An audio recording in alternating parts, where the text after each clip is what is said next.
Solapur smart city म्हणून ओळख असलेलं सोलापूर, चादरींसाठी वर्ल्ड फेमस असलेलं सोलापूर आणि झणझणीत शेंगदाणे चटणीसाठी फेमस असलेलं सोलापूर। या झणझणीत चटणीसारखाच झटका सोलापूर पोलिसांनी आता बार चालकांना दिलाय।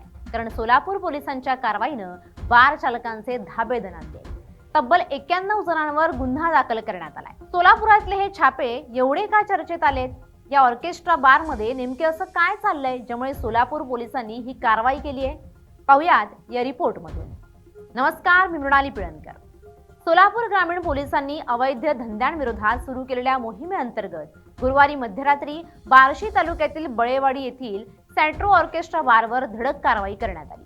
ऑर्केस्ट्रा बारच्या नावाखाली सुरू असलेल्या अश्लील नृत्यांच्या धिंगाण्यावर पोलिसांनी छापा टाकला।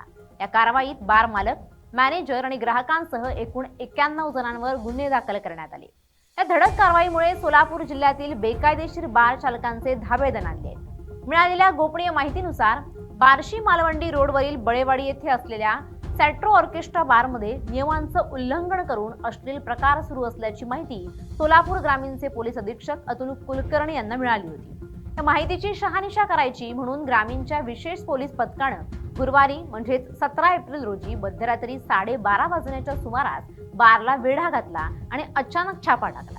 पोलीस पथक बारमध्ये शिरलं तेव्हा तेथील दृश्य हे अत्यंत बिभत्स होतं। हॉलमध्ये मोठ्या आवाजात अँप्लिफायर सुरू होतं। स्टेजवर तब्बल 18 महिला डान्सर तोकड्या कपड्यांमध्ये अश्लील आणि बिभत्स हावभाव करत नृत्य करताना आढळल्या। बारमधील ग्राहक या महिलांवर नोटांसारखी दिसणारी कुपन्स उधळत होते। पोलिसांनी तात्काळ संगीत बंद करून सर्वांना जागीच ताब्यात घेतलं। यावेळी हॉलमध्ये मोठ्या प्रमाणात उधळलेली कुपन्स आणि अश्लील कृत्य सुरू असल्याचं स्पष्ट झालं। या कारवाईमध्ये पोलिसांनी बारचे मालक युवराज बारंगुळे, समाधान पाटील आणि मॅनेजर अमोल पाटील यांच्यासह कर्मचाऱ्यांवर कारवाई केली। तसंच बारमध्ये उपस्थित असलेले ग्राहक आणि नृत्य करणाऱ्या महिला अशा एकूण 91 जणांविरोधात बार्शी तालुका पोलीस ठाण्यात विविध कलमांन्वये गुन्हा दाखल करण्यात आलाय। पोलिसांनी या कारवाईत मोठा मुद्देमाल सुद्धा जप्त केलाय।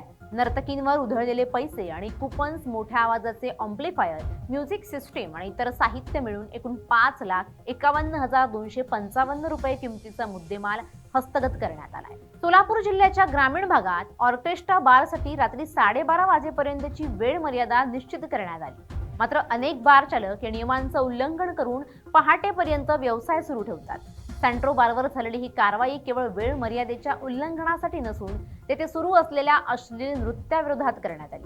अशा प्रकारच्या वारंवार होणाऱ्या उल्लंघनामुळे यापूर्वी जिल्हाधिकाऱ्यांनी सोलापूर जिल्ह्यातील 6 बारचे परवाने रद्द करण्याचे आदेश दिले होते, ज्यामध्ये न्यू सेंट्रो लाईव्ह बळेवाडीचा देखील समावेश होता। या प्रकरणी पोलीस अंमलदार रहीम मुल्ला यांच्या नावे फिर्याद दिली आहे। सोलापूरचे ग्रामीण पोलिसांनी स्पष्ट केलंय की ऑर्केस्ट्रा बारच्या नावाखाली जर कोणी डान्स बार चालवण्याचा प्रयत्न केला किंवा अश्लील कृत्य केली तर त्यांच्यावर कडक कायदेशीर कारवाई केली जाईल। या प्रकरणाचा पुढील तपास बार्शी तालुका पोलीस करतायत। सोलापूर पोलिसांनी गेल्या काही दिवसात कोंडी येथील कॅसिनो बारवर सुद्धा अशीच कारवाई करून 21 जणांवर गुन्हे दाखल केले होते। ग्रामीण भागातील अशा अवैध कृत्यांमुळे सामाजिक स्वास्थ्य बिघडत असल्यामुळे पोलिसांनी आता झिरो टॉलरन्स धोरण स्वीकारलंय। Bureau report, LS Marathi.